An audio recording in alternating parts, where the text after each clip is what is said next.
Napoleon Bonaparte's Egyptian campaign was one of the most ambitious and complex expeditions in modern history. It was not simply a military conquest.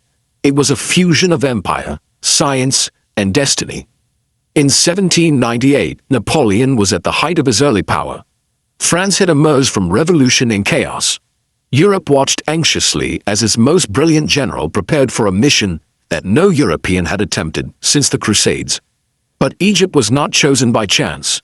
Napoleon believed that controlling Egypt meant controlling the gateway to India and the East. He wanted to strike at Britain's empire by disrupting its trade routes. More than that, he dreamed of bringing enlightenment to the East, blending conquest with civilization. He told his men, "Soldiers, you are going to conquer a country with a history that goes back 4,000 years." In May of 1798, Napoleon set sail from Toulon, with a fleet of more than 300 ships and over 30,000 soldiers. Alongside them were scholars, engineers, and artists, the brightest minds France could offer. Their mission was not only to fight, but to study, to record, and to understand. It was an army of war and of science. When they reached Alexandria, the French forces met resistance, but their superior discipline and tactics prevailed. Napoleon marched his troops through the desert heat toward Cairo. The journey was brutal. Many soldiers collapsed under the relentless sun, tormented by thirst and disease. Yet Napoleon pressed on. He reminded them that Alexander the Great had once crossed these same lands. On July 21, 1798, the French army faced the Mamluks at the Battle of the Pyramids. The Mamluks were fierce horsemen, proud and fearless. But Napoleon's tactics were revolutionary. He formed his troops into massive squares, using disciplined musket fire and artillery to shatter the enemy's charges. The Mamluks fought with bravery, but could not break the French formations. When the dust settled, the desert was silent. Napoleon stood before the pyramids of Giza and said to his men, "From the heights of these pyramids, 40 centuries look down upon you." Cairo soon fell and Egypt became a French possession. Napoleon began a bold experiment, a fusion of European administration and Middle Eastern culture. He respected Islamic traditions and established the Institute of Egypt, where his scholars studied everything from astronomy to hieroglyphs. For the first time, Western scientists documented the ruins of ancient temples and monuments. Among their discoveries was a black stone inscribed with 3 scripts: Greek, Demotic, and Egyptian hieroglyphs. This artifact would become one of history's most important finds, the Rosetta Stone. The Rosetta Stone unlocked the mystery of Egypt's ancient writing and gave humanity a new understanding of its past. Though Napoleon's military ambitions in Egypt would fail, his expedition left behind a scientific legacy that changed the world. But the glory did not last. In August 1798, disaster struck at sea. The British Navy, under Admiral Horatio Nelson, attacked Napoleon's fleet at Abu Qir Bay in the Battle of the Nile.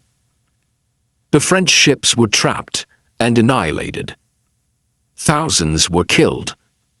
Napoleon's army was stranded in Egypt, cut off from France. What began as a triumph now turned into isolation. Despite the loss, Napoleon refused to surrender. He reorganized his army and launched campaigns into Syria, hoping to expand French influence in the region. His soldiers marched through scorching deserts, facing starvation, plague, and resistance. At Acre, Napoleon's siege failed after months of brutal fighting. The dream of empire in the East began to crumble. By 1799, France itself was in turmoil. The government was weak and unpopular. Napoleon realized that his destiny no longer lay in Paris, but in Paris. Quietly, he left his army behind and sailed home, evading British patrols. His return was met with both shock and celebration. The young general who had vanished into the sands now returned as a savior. Within months, he overthrew the French government and became first consul. setting himself on the path to empire. The Egyptian campaign had failed militarily, but succeeded in shaping Napoleon's legend. It proved his daring and vision. It showed the world a new kind of conqueror, one who fought not only with weapons, but with ideas.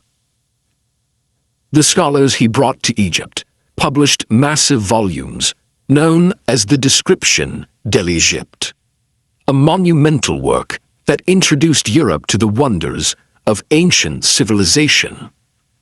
Art, science, and history were transformed. For Egypt, the invasion was a painful intrusion, but also a moment that opened the door to modern archaeology. For France, it was a symbol of ambition, creativity, and overreach. And for Napoleon, it was a lesson in the limits of power. He had faced the vastness of the desert and the permanence of history. In Egypt, he had touched greatness and discovered that not even an emperor could master time itself. In later years, as Napoleon sat in exile on St. Helena, he often spoke of Egypt with a strange affection. "Everything extraordinary that I have done," he once said, "was conceived in Egypt." The campaign that began as a military gamble ended as an intellectual revolution. It connected past and present, Europe and the East, war and knowledge.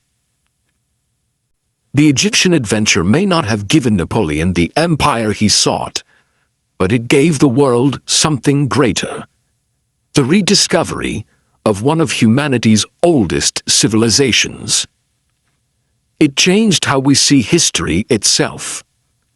From the sands of the Nile to the libraries of Europe, the echoes of that expedition still shape the way we understand the past today.